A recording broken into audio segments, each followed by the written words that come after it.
Today, we speak to a vaccination expert who tries to explain why Louisville's sickness comes down to missed shots. And I sit down with Reginald Vell Johnson, who plays a retired cop who becomes a judge in the new Supreme Court comedy, Justice Winslow. It's time to wake up, college basketball!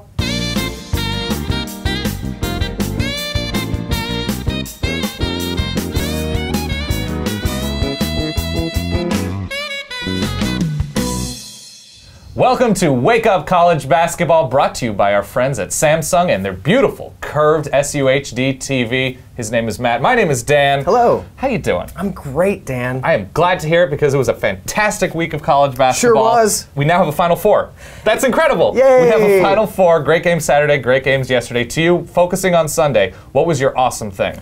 I would have to say Michigan State's defense in the second half. good. They came out of the locker room and just locked down Montrezl Harrell and the Cardinals. Faces, yeah. 5 of 25 in the second half. They finished 6 of their last 32 shots.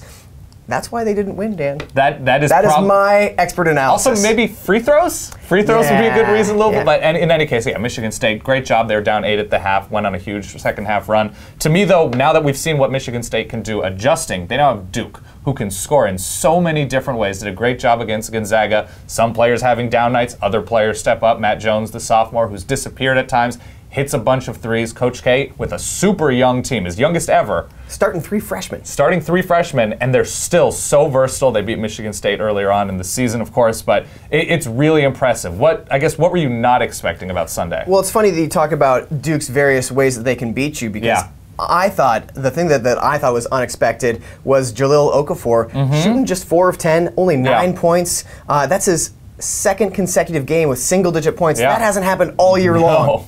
Michigan State, with their solid defense, they don't have a ton of size. Right. I think we're going to see them double Jahlil Okafor a lot. That worked for them in the second half against Montrezl Harrell. Yes. So I think that we can expect to see that from this weekend. Yeah, and honestly, the Jahlil Okafor thing is huge because not only did he not score a ton, he was only guarded by one dude, Karnowski. Utah doubled him up and did a good job. He struggles in single coverage, if you will, in man coverage, but no, and the big thing now with Michigan State is offensively, they lost 3 of their 4 top scorers from last season. Denzel Valentine has stepped up these past couple weeks. Travis Trice, of course. Trice has been brilliant. He is a bunch scorer of the highest kind. And hitting big three-pointers. Yep, Brandon Dawson with key big moment shots and shooting, and he's unbelievably dependable. But for Michigan State, with having to turn over so much, for Izzo to do this coaching job with this Spartan team, was not expecting this at the onset of the season, the onset of the tournament, testament to how much this team grows. So, super impressed. Now, when you look forward, what is the most meaningful thing that you can take away from this weekend? I'm going to dig back to Saturday night. All the way there.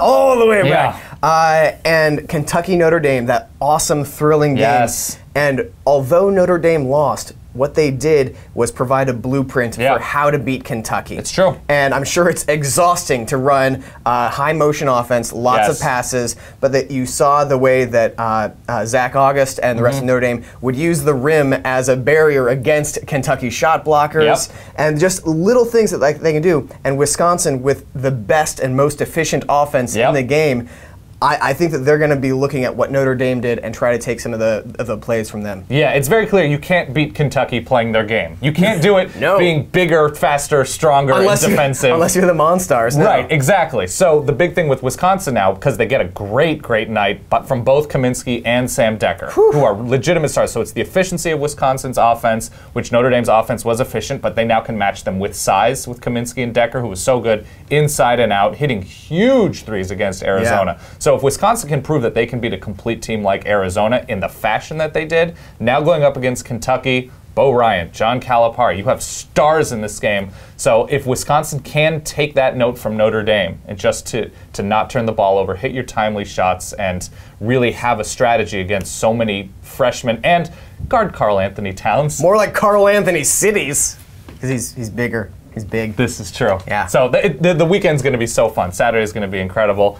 And finally, not to leave you without something fun and juicy, here is a Duke band member getting so excited about a high five. He touched me! Oh, he touched me! me. Yeah. And I love every second of it. Me too. All right. Thank you guys for watching Wake Up College Basketball. Of course, brought to you by our friends at Samsung and their beautiful curved SUHD TV. We're going to be here after the Final Four, after the national championship. We'll see you then.